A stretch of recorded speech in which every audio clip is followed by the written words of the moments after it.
4 بندے ایسے ہیں رمضان کریم میں، روزہ رکھنے والے اطمینان سے اس بات کی گرہ باندھ لیں، اللہ کو روزوں میں 4 بندوں کی توبہ پسند نہیں، 4 بندوں کی ادائیں نہیں اچھی لگتی، 4 بندوں کے سجدے قبول نہیں ہوتے، 4 بندوں کی سحری افطاری قبول نہیں ہوتی، چاہے وہ کروڑوں روپیہ بانٹ دیں، اللہ کو وہ پسند۔ السلام علیکم ورحمۃ اللہ وبرکاتہ۔ امید ہے دوستو آپ سب حضرات خیر و عافیت سے ہوں گے۔ اللہ تعالیٰ آپ کو ہمیشہ سلامت رکھے۔ استقبال ہے آپ کا ہمارے اس چینل ایم قاسمی ریئیکٹ پر۔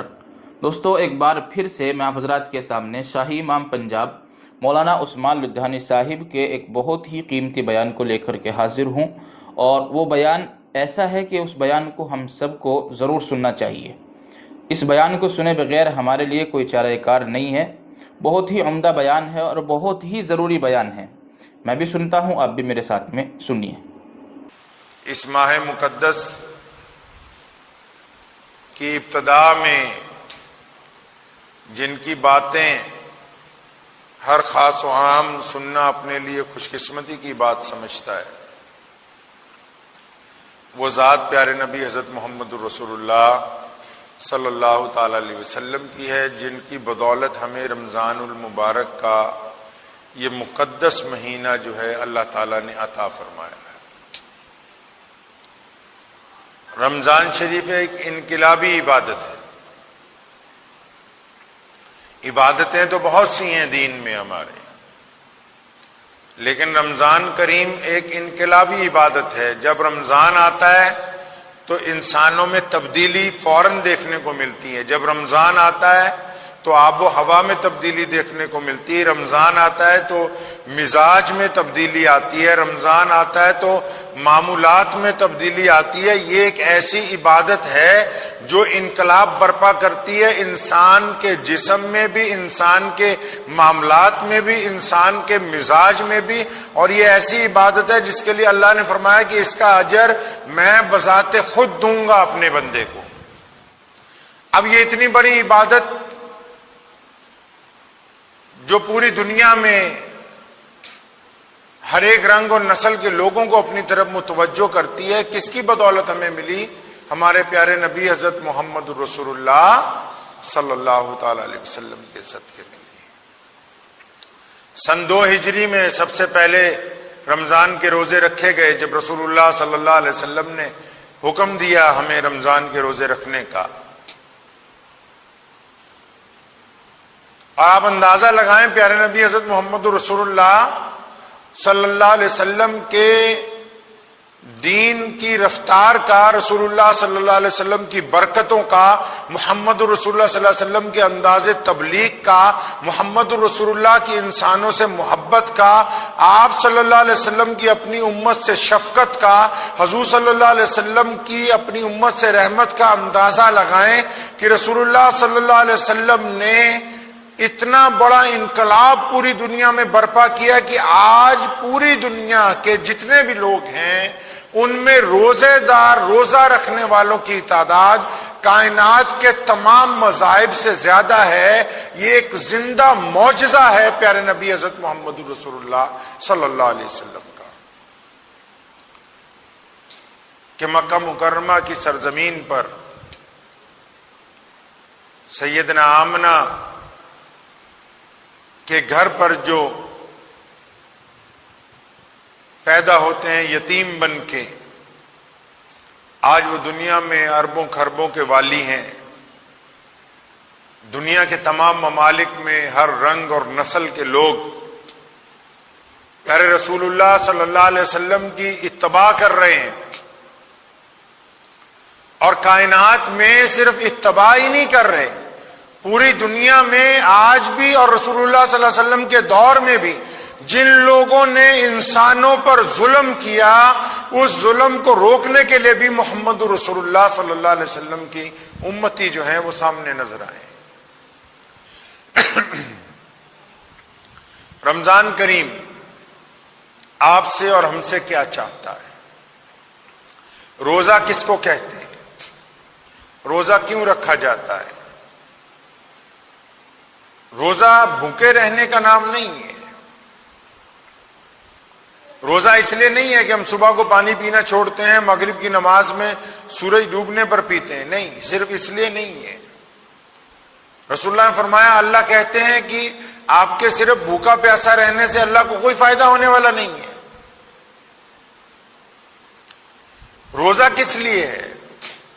اللہ کے رسول صلی اللہ علیہ وسلم فرماتے ہیں کہ روزہ ڈھال ہے مومن کی، یعنی روزہ دار کے لیے وہ ڈھال ہے، جس طرح جنگ میں کوئی تلوار اور ڈھال لے کے لڑتا ہے تاکہ کوئی اس پہ وار کرے تو اس سے بچ جائے، فرمایا روزہ ڈھال ہے مومن کے لیے برائیوں سے جب تک وہ اس کو پھاڑ نہ ڈالے۔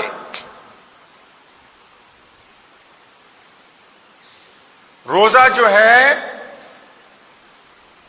وہ پھٹ جاتا ہے اگر ہم بری نگاہ سے کسی کی طرف دیکھتے ہیں، روزہ پھٹ جاتا ہے اگر ہم بددیانتی کسی کے ساتھ کرتے ہیں، روزہ پھٹ جاتا ہے اگر ہم گندے خیالات کسی کے متعلق لاتے ہیں، اگر کوئی بےایمانی کرنے کا ارادہ کرتا ہے، اگر کوئی بدخلقی کرتا ہے کسی کے ساتھ، اگر کوئی کسی سائل کے ساتھ بدتمیزی کرتا ہے۔ روزہ تو انسان کو ڈھالتا ہے ایک تربیت کی طرف۔ قرآن پاک نے کہا کہ تاکہ تم اس لیے روزہ تم سے رکھوا رہے ہیں تاکہ آپ پرہیزگار بن جائیں۔ اب پرہیزگار بندہ کیسے بن جائے؟ صرف بھوکا رہنے سے تو آپ پرہیزگار نہیں بن سکتے۔ پرہیزگار بننے کے لیے ضروری ہے کہ یہ جو زبان ہے جو کڑوا بولتی، جو لوگوں کے دلوں کو تکلیف پہنچاتی ہے، اس کو لگام ڈالی جائے، اس کو درست کیا جائے۔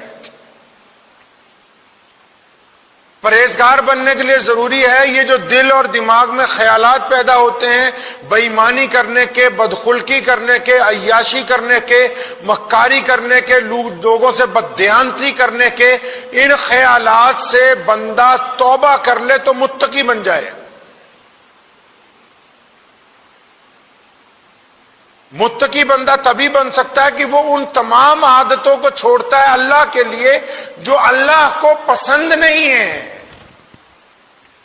اللہ کو پسند نہیں ہے وہ بندے جو ان کے بندوں کے ساتھ ظلم کرتے ہوں، اللہ کو وہ پسند نہیں ہے بندے جو دوسرے کا لقمہ حلال کھینچ کے اپنی جیب میں ڈالنا چاہتے ہوں، اللہ کو وہ لوگ پسند نہیں ہیں جو غریب کے ساتھ بدتمیزی سے گفتگو کرتے ہوں، اللہ تعالیٰ کو وہ لوگ پسند نہیں ہیں جو اپنے ماتحتوں کے ساتھ ظلم کرتے ہوں، اللہ کو وہ لوگ پسند نہیں ہیں جو طاقت میں آنے کے بعد اپنی مرضی کے ساتھ انسانوں پر جبر کرنا چاہتے ہوں، اللہ کو وہ لوگ پسند نہیں ہے قطعی طور پر جو غریب کی بیٹی پر بری نگاہ ڈالتے ہوں، اللہ تعالیٰ کو وہ لوگ پسند نہیں ہیں جو اپنے ماں باپ کی اطاعت نہ کرتے ہوں، اللہ کو وہ لوگ پسند نہیں ہیں جو اپنے بھائیوں کے لیے بددیانت ہوں، اللہ کو وہ لوگ پسند نہیں ہیں جو اپنے پڑوسی کے ساتھ ظلم کرتے ہوں، اللہ کو وہ لوگ پسند نہیں ہیں جو ظلم کرنے کا ارادہ رکھتے ہوں۔ اسی لیے اللہ نے کہا کہ ہم روزہ اس لیے رکھوا رہے ہیں تاکہ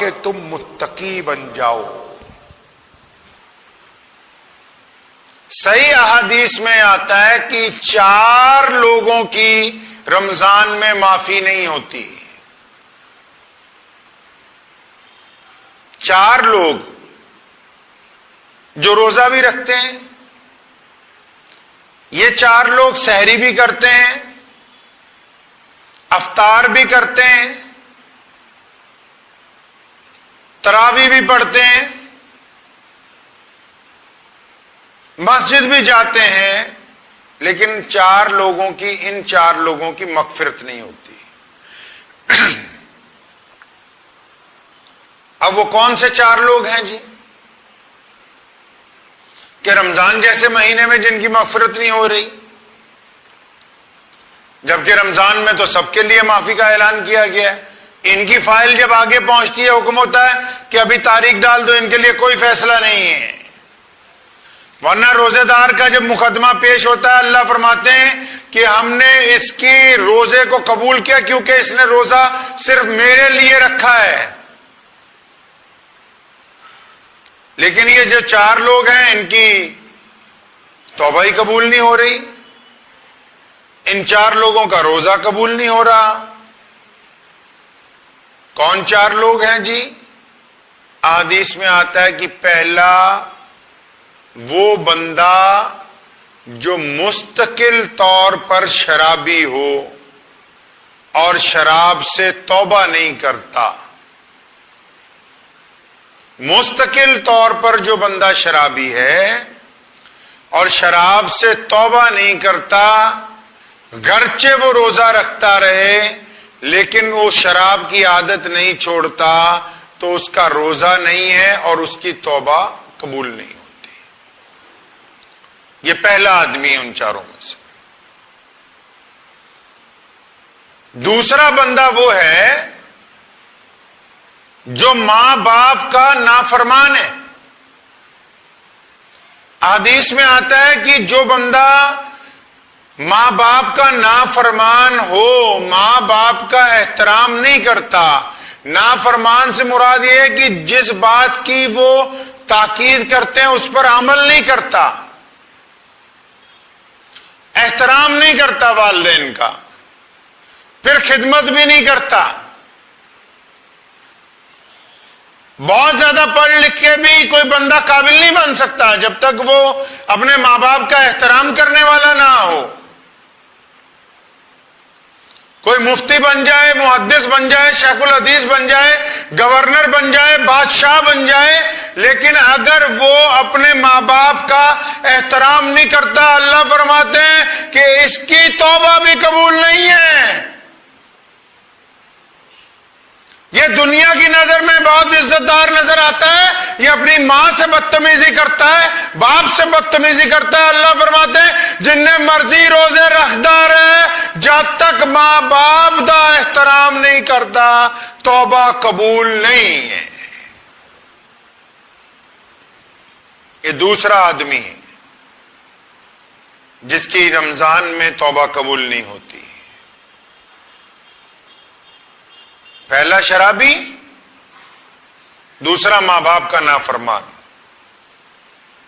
قربان جاؤں سونے رسول کہیے صلی اللہ علیہ وسلم پر کیا باتیں سکھائیں رمضان میں. فرمایا تیسرا وہ ہے جو رشتہ داریاں توڑتا پھرتا ہے.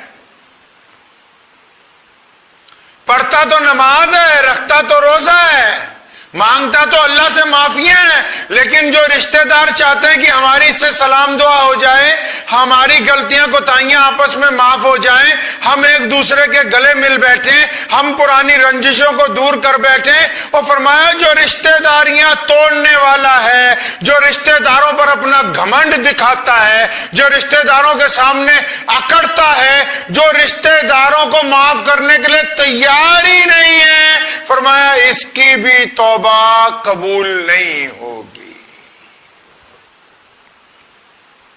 کیوں؟ کیونکہ رمضان انقلابی عبادت ہے، یہ دلوں کو جوڑنے کی عبادت ہے، توڑنے کی عبادت نہیں ہے.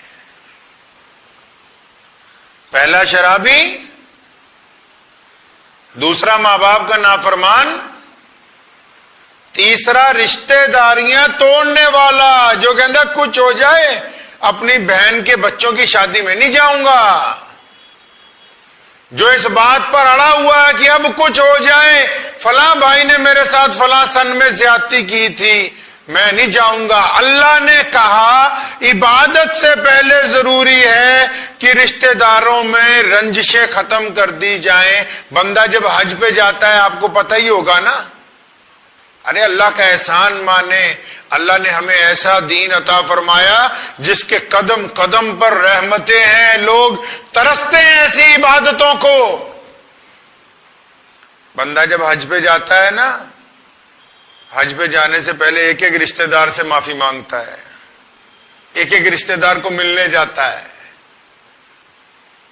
اسی طرح رمضان میں حکم آیا ہے کہ رمضان کا مقدس مہینہ ہو اور رشتہ داریاں توڑتا پھرتا ہے، اکڑ دکھاتا ہے. فرمایا جنی اکڑ ہے اپنے کول رکھ لے، جب تک اکڑ ختم نہیں ہوتی اللہ تعالیٰ توبہ قبول کرنے کے لیے تیار نہیں ہے. چوتھا فرمایا کہ چوتھا بندہ وہ ہے جو دل میں کینہ رکھتا ہے، بغض رکھتا ہے. کینہ رکھتا ہے، بغض رکھتا ہے، کس کے لیے؟ کسی کے لیے بھی، یہی نہیں کہ صرف اپنے مسلمان بھائی کے لیے، کسی کے لیے بھی۔ کینہ بغض کس کو کہتے ہیں آپ سمجھتے ہیں اس کو؟ کینہ بغض کہتے ہیں ایک بندہ اپنے دل میں دماغ میں سازش تیار کرتا ہے دوسرے کے متعلق، چاہے وہ بھائی ہے، چاہے وہ پڑوسی ہے، چاہے وہ دوسرے کوئی مذہب کا ہے، مطلب جس کو جانتا ہے اور اپنے سے زیادہ ترقی کرتے ہوئے دیکھتا ہے، سازش تیار کرتا ہے کہ ایک باری میرے گیڑ چاجوے تینوں گیڑا دوا میں، ارادہ بناتا ہے، دل میں کینہ رکھتا ہے کہ ہاں اگر ایک دفعہ میرا بس چلے تب میں اس کا رگڑا لگا دوں۔ تبھی تو بہت ساروں کو اللہ نے طاقت نہیں دی، کئیوں کا بس چلے تو کئیوں کو سرے بازار پھانسی دے دیں۔ اسی لیے تو ہر ایک بندے کے ہاتھ میں اللہ کریم نے طاقت کی کنجی نہیں دی۔